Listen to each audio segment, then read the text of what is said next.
Hey, welcome back to the Cardsmiths. Max here, and it's been another lengthy hiatus on the channel. So it's been a while, but very happy to be back and happy to be covering Doomtown Weird West Edition Kickstarter. So as you can see on the screen here, back kind of in the nick of time here, given there's only 36 hours left to go on their Kickstarter campaign. So, and that's at the time this video is being filmed. By the time this video goes up, it'll certainly be less than that. So I'm hoping to get this up as quickly as possible from this point. And yeah, if you're able to watch the video within the first stretch of time it's up on the channel, hopefully you still have time to hop over to this Kickstarter page and just check it out and back the project if it ends up being something you're interested in. So without further ado, let's fly through this. What is Doomtown? Well, this is Doomtown Weird West Edition. So Doomtown is the original Weird West card game, and now it's being updated with a new base set from Pinebox Entertainment, who now is in charge of production for the game. This base set accommodates 1 to 6 players, and the game is played in over 30 minutes.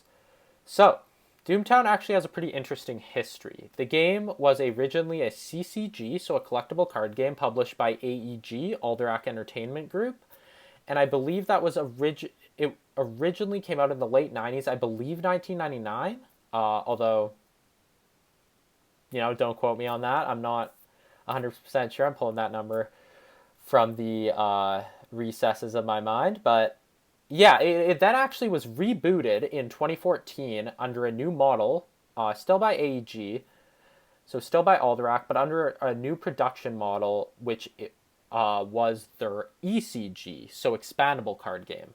So the game was no longer a CCG, it switched over to an expandable card game, which is synonymous to an LCG. Fantasy Flight just trademarked the LCG name, but same thing.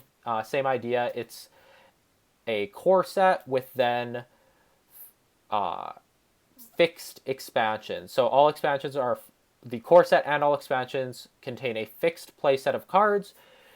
Each player is going to get the exact same thing when they purchase an expansion. There's no randomization, no chasing rare cards, and yeah, just supposed to put players on a equal playing field, whereas a CCG, can certainly turn into more of a money pit, and there's that chase for rare cards, whereas here you just buy an expansion and you know exactly what you're going to get. So, the project, actually, let's finish the history of Doomtown here. So, following the game being relaunched under Doomtown Reloaded by AEG under this new model, it then had it had its base set and a number of expansions with AEG before the game was ultimately canceled. I believe 2016. I think it was either 2015, 2016, and the game was then actually picked up through a collaboration, I believe, between Pinebox Entertainment, a newly formed company actually designed to keep their beloved game of Doomtown going. So the company was actually formed with the hope of keeping this game alive, and they partnered with Pinnacle Entertainment Group, launched a Kickstarter on a new base set. They were able to get the rights for the game as well, and they've been continuing the game on ever since. So Pinebox is a company that's built around, really, they're very community-oriented. So it is literally a company that's built by Doomtown players who didn't want to see their favorite game die, or one of their favorite games die. So, yeah, really, really cool to see, especially given everything we've seen from Fantasy Flight recently, especially since their acquisition by Asmodee Studio, given really just the greed and, not caring for the community. It's very, very refreshing to then see Pinebox, which is a company built entirely around community and was actually formed to keep a game going, whereas, Fantasy Flight just given the axe to all their living card games. Well, all their competitive living card games. So, Doomtown itself, it's a competitive card game that is very strategic, tactical, deep, nuanced, and it has a very dense rule set. So it is a complex competitive card game. And I'm happy to be covering it on this channel, for one, because I do want to support Pinebox Entertainment. I'm a big fan of what they're doing. Two, I've actually played Doomtown. I've played Doomtown Reloaded, I should say, is the one I've played. I've played a few games of that, and I've enjoyed it. This is a game I'm definitely happy to support. And beyond that, the game which I'm really excited about, an upcoming game, is 7th Sea City of 5 Sails, which is published by Pinebox Entertainment. So definitely would really like to see Pinebox see success, and that'll bode well for the future of the company, and 7th Sea City of 5 Sails, which is a game which I am very much looking forward to. So, with all that in mind, actually a fourth reason is that a lot of people who are here on our channel for our card game content likely found or came to our channel through our L5R LCG content, and that is also a very dense strategic competitive card game. So given that game's cancellation, I think L5R LCG players who are looking for a new competitive card game to dive into with active organized play, I think Doomtown Weird West Edition is a really enticing option,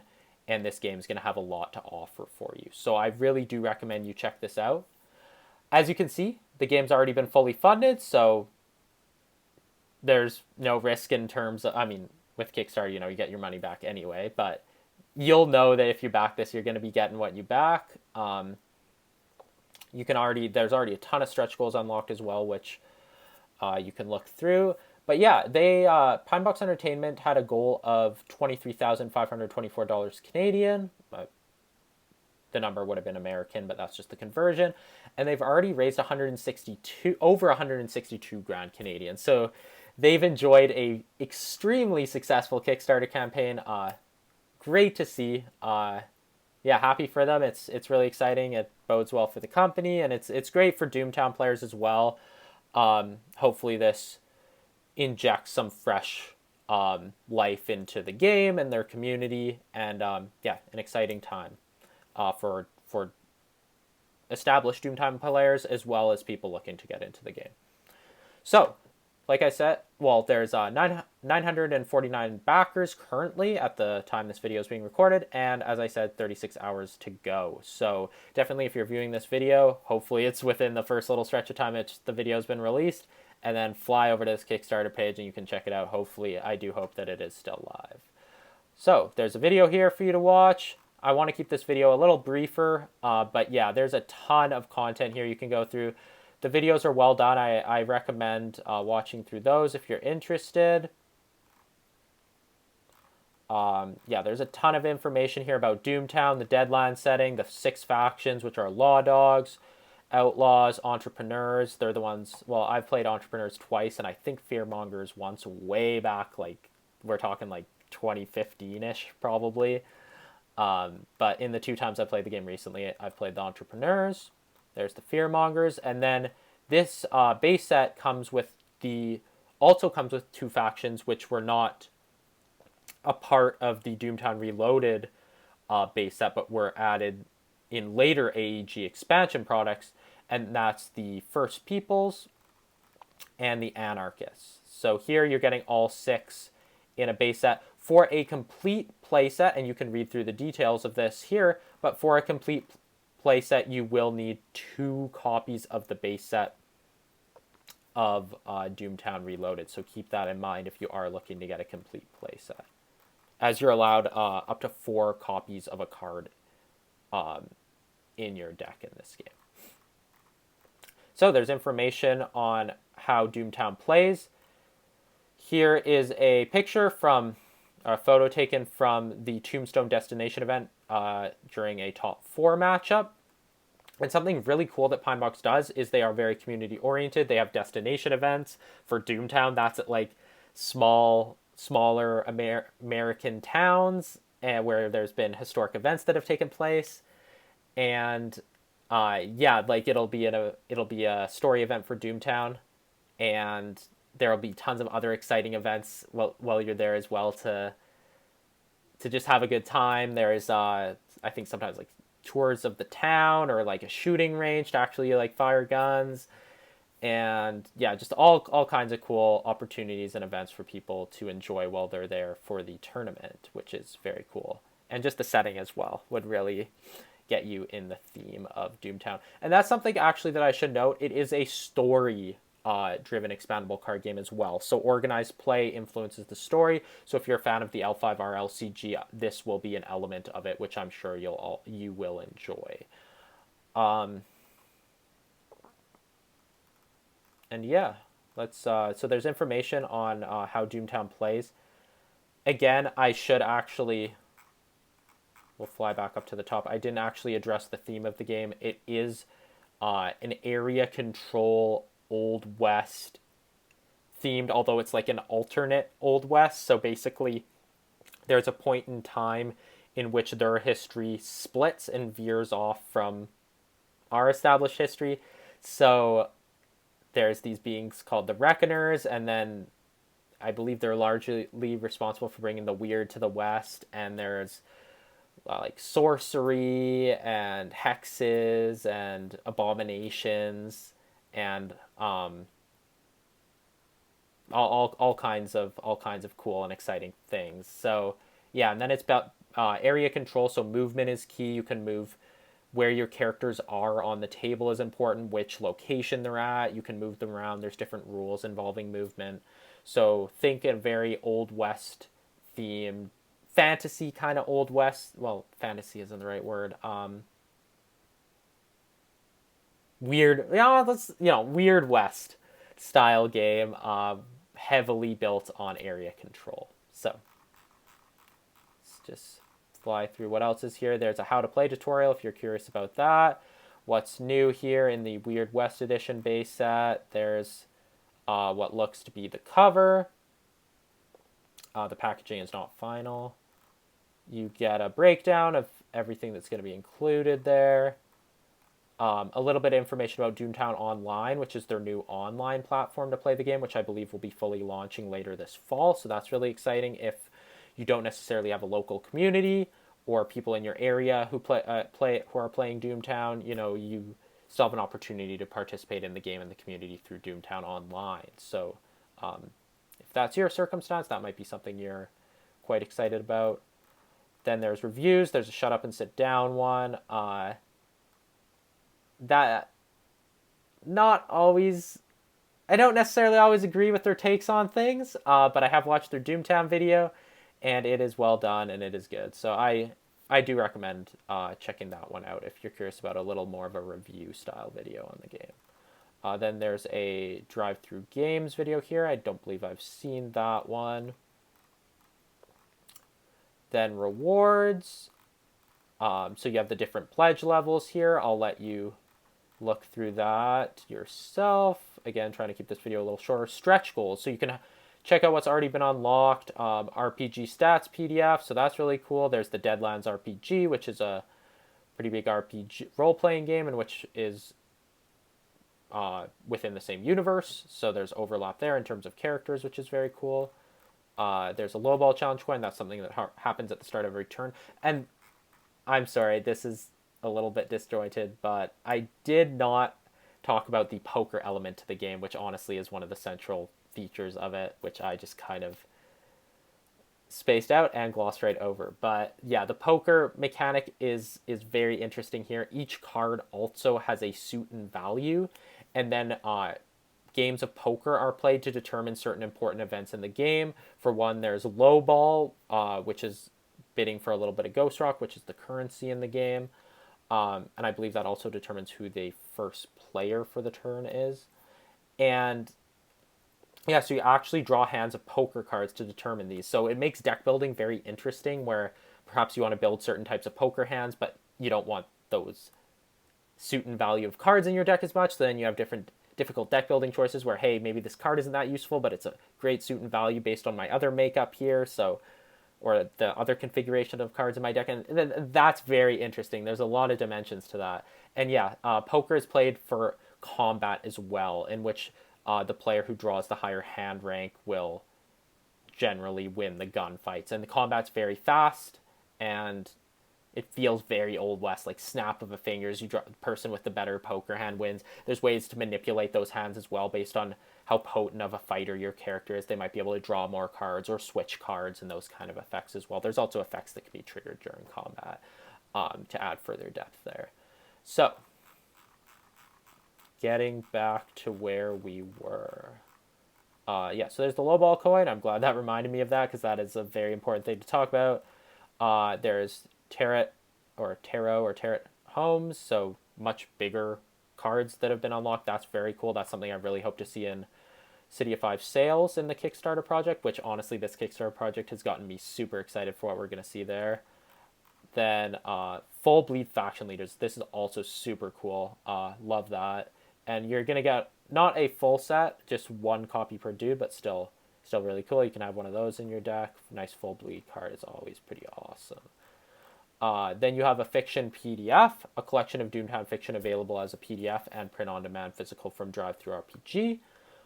And that's really cool, just having a basically collection or having it all confined to like a singular kind of volume or PDF or is very nice. It's something I would really love to have for the L5R LCG, just having that all condensed. I know someone, I believe, made one online, but it doesn't have the novellas, obviously, and copyright reasons, I'm sure there. But yeah, having it all unified in like kind of a single volume, the story so far, I think is very cool. Beyond that, there's another character here, which is going to be included for the Anarchists, and that's by Yang Chen, so that's really cool. Then the Earps and Holiday, so promo versions of the Doc Holiday Legend card originally featured in the Out for Blood expansion, and the Wyatt Earp and Virgil Earp Dude cards originally featured in the Hell's Coming With Me expansion will be added to the base set, featuring art from the No Turning Back card by Charles Urbach. So well-known artist there in the card games industry. Then 3 additional solo scenarios, and that's something I haven't noted yet. Sorry for... Video's been slightly disjointed, but I hope you're bearing with me here. This will incorporate 2 versus 1 play, which I've played in the Star Wars LCG for their challenge scenarios, and that is a blast. I have Under Fu Lang Shadow for the L5R LCG, and I've only played the solo for that, but I think the challenge mode, like 2 versus 1, would be really fun. I really loved it with the Star Wars LCG, and the few games I played of it as that. In the few games I played of it in that game, it's a blast. You know, you can stick one of your friends with kind of a more powerful challenge deck and just see if you can give them a run for their money with you and maybe another friend or something. And yeah, so there's co-op and solo play offered here. So this is also particularly exciting, you know, for people who maybe don't necessarily have a local Doomtown community. You also have solo scenarios you can play, and I know within board games as well, there's been a strong or been a movement towards games trying to accommodate player counts of, you know, maybe around 1 to 5 is generally a range which covers quite a bit. So yeah, we're seeing it here with Doomtown Weird West Edition as well, where there's solo play included, and yeah, if that's something you're a fan of, definitely another reason to check out this Kickstarter. So one of the stretch goals here, the 100 Grand American one, so a big one here, is actually 3 more solo scenarios to enjoy. So if that's something you're interested in, you get 3 extra ones, and that's something to consider if you enjoy playing solo mode, or think you'll enjoy playing solo mode. Then also been unlocked is additional punchboard tokens. So that's cool. You get extra punchboard tokens, you know, status markers and things of that nature. So which are always really useful for a competitive card game, you know, when you have lots of different effects or characters in play and you need to keep track of what's been triggered this turn, as certain things can only be triggered once, and you just having some status markers and extra tokens is always an asset. So that's cool. And then there's a revolver spinner, which is which has all the faction symbols here. So yeah, that's cool. You get you can spin it if you're, you know, just can't quite decide which faction you want to play this game, just give her a whirl. And this one is currently still locked, although, maybe you could be the difference in unlocking that. And there's add-ons as well. There's a Weird West instructional aid map. There's card sleeves here, which is really cool. They are packs of 60 glossy sleeves. You have one for each of the factions. Super cool. I love the aesthetic on these. However, I am very picky when it comes to my sleeves. I like a matte, like non-glare sleeve. So personally, I kind of veer more away from the glossy ones, but I really do love the aesthetic on the back of these. So if it weren't for the glossiness and I were back in the game, that's something I would definitely consider. Yeah, honestly, gorgeous sleeve backs. Really, really nice. Then you can also get the other Pinebox Entertainment era expansions for Doomtown. So yeah, the name also, once Pinebox took over, shifted from Doomtown Reloaded to just Doomtown. And there's also been a reset in regards to their organized play. So this is also something to keep in mind. They'll still have legacy events, which are all the AEG era cards as well as the Pinebox era ones. But for standard organized play events, the card pool is now being brought down to the AEG era stuff is being cycled out, and the card pool is being brought down to just the Pinebox Entertainment era products. So if you're looking to get involved in organized play events, now is definitely a great time to get into the game because the card pool has been brought down to a more manageable level, which will make it easier to get into the game financially, as well as to also get caught up within the meta because there's fewer cards and interactions to keep track of. That said, there's still a pretty sizable card pool here, but it will be more manageable, than waiting a while from now or than it was before when there was all the AEG era products for legal for standard play as well. So, yeah, and there's also a pledge level where you can buy all the Pinebox Entertainment era expansions with your new base set, or you can even get one with all the AEG era products as well if you're interested in, I believe, Legend play, or I forget the official term. I think it's Legend, or if you just want to play at home and want to have access to all the AEG era stuff as well, that's an option for you. Then there's Ghost Rock counters. So for $10 American, you actually get 40 counters, which I think this is a really enticing option. I really like the counters here. I think they look really cool. Actually having a nice tangible, because I've played Doomtown Reloaded, and the Ghost Rock is cardboard tokens, and it certainly does the job. So if you're more on a budget, definitely this is not something that is at all necessary to enjoy the game. But having like a nice, three-dimensional, well, cardboard token is three-dimensional, or two-dimensional, I guess. Well, no, because there's love. Anyway, I digress. But having like an actual like chunk of Ghost Rock you can pick up is super cool. It comes in like a nice like cloth-looking bag here. So yeah, I like that add-on a lot. And then if you have some money to burn, or you really want to just kind of pimp out your game a little bit, there's the $100 deck jacket. Beautiful black walnut deck jacket from Dogmite Games here, with some slots for I think up to four decks. It's got the Doomtown engraved in here, or maybe laser printed or something like that. Beautiful deck jacket. If you holds over 400 fully sleeved Doomtown cards, you can fit a lot in there. And yeah, definitely an expensive price tag, but if you really want to dive all the way in and really kind of pimp out your game, that's an option that exists for you. And actually, finally, there's one more. That's for $35 American. There's poker chips. So that's the final add-on they added, and these will be able to keep track of influence and control, which is how you win the game through characters have influence and deeds have control points. And I believe you need to have more control points than they have influence. So basically, control of the town versus the amount of influence they have with people walking around the town. There's an interesting dynamic and tug of war there. So I do want to keep this video shorter, so I'm going to wrap it up there. You can check everything out in much more detail if you have time to. I do hope you're able to see this video, the campaign's still up because I hope people are able to get some benefit out of this. I highly recommend going and checking out this campaign. Will I be backing it personally? The answer is going to be no on this one. That's just because I'm really excited for the upcoming Pinebox Entertainment's upcoming 7th Sea City of 5 Sales expandable card game.